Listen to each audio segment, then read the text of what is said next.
আসসালামু আলাইকুম রহমতুল্লাহি ওয়া বারাকাতু। আমরা আজকে আলোচনা করব লাউ শাক নিয়ে। লাউ আমরা তো সবাই খাই এবং লাউয়ের উপকারিতা সম্পর্কে পরে আমি আলোচনা করব আরেকটি ভিডিওতে। আজকে আমরা লাউ শাক নিয়ে জানব।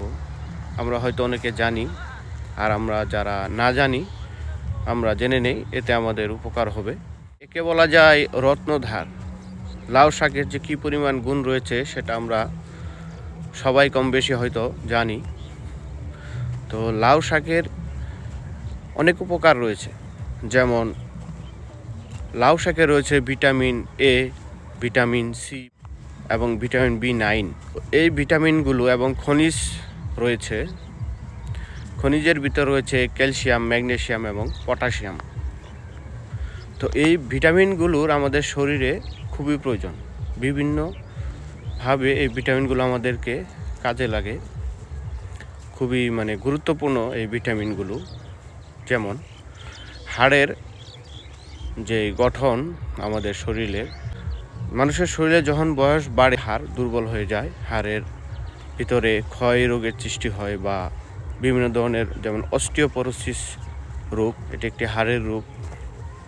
তো এই সমস্ত রোগ থেকে এই লাউ শাক আমাদেরকে ভালো থাকতে সাহায্য। তারপর রয়েছে ভিটামিন এ, যেটা আমাদের দৃষ্টিশক্তি উন্নতিতে সাহায্য করে, দৃষ্টিশক্তি ভালো রাখে। লাউ শাকে রয়েছে প্রচুর পরিমাণে পটাশিয়াম। এই পটাশিয়াম সোডিয়ামকে, অতিরিক্ত যে আমাদের শরীরে সোডিয়াম রয়েছে সেটাকে বের করে দেয়, ফলে রক্ত সুন্দর থাকে এবং আমাদের যে হৃদরোগের যে ঝুঁকি থাকে সেটা। লাউ শাকে থাকা ফাইটোনিউট্রিয়েন্ট আমাদের শরীরের ব্যথাকে উপশম করতে সাহায্য করে। লাউ শাকে রয়েছে অ্যান্টিঅক্সিডেন্ট, যা আমাদের শরীরে ক্যান্সার প্রতিরোধক হিসাবে কাজ করে। লাউ শাকে থাকা ফাইবার আমাদের শরীরের শর্করার পরিমাণ বাড়িয়ে দেয় এবং যারা ডায়াবেটিসের রোগী রয়েছে ইনসুলিনের পরিমাণ বাড়িয়ে দেয়, ফলে ডায়াবেটিস রোগীদের জন্য লাউ শাক কিন্তু অত্যন্ত গুরুত্বপূর্ণ একটি শাক। লাউ শাকে থাকা ভিটামিন সি ত্বকের উজ্জ্বলতাকে বৃদ্ধি করে। ভিটামিন সি ত্বকের যে মৃত কোষগুলো রয়েছে সেগুলোকে দূরীভূত করে এবং নতুন কোষ উৎপাদনে সাহায্য করে। তাই লাউ শাক খেলে ত্বকের উজ্জ্বলতা বৃদ্ধি পায়।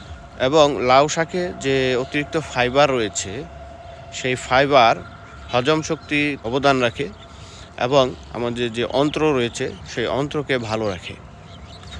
এবং লাউ শাকের কিছু পার্শ্ব প্রতিক্রিয়া রয়েছে। অতিরিক্ত খেলে, যে কোনো জিনিস অতিরিক্ত খুবই খারাপ। এটি অ্যালার্জি সৃষ্টি করতে পারে, পেটে গ্যাস হতে পারে। তো এরকম কয়েকটা উপসর্গ রয়েছে। তাই আমরা যদি এটিকে পরিমাণ মতো খাই, সেটা আমাদের জন্য খুবই উপকারী একটি শাক। তো আজকে এ পর্যন্তই আমরা লাউ শাক সম্পর্কে মোটামুটি জানলাম। এর পরবর্তীতে আমরা লাউ সম্পর্কে জানবো ইনশাল্লাহ পরবর্তী ভিডিওতে।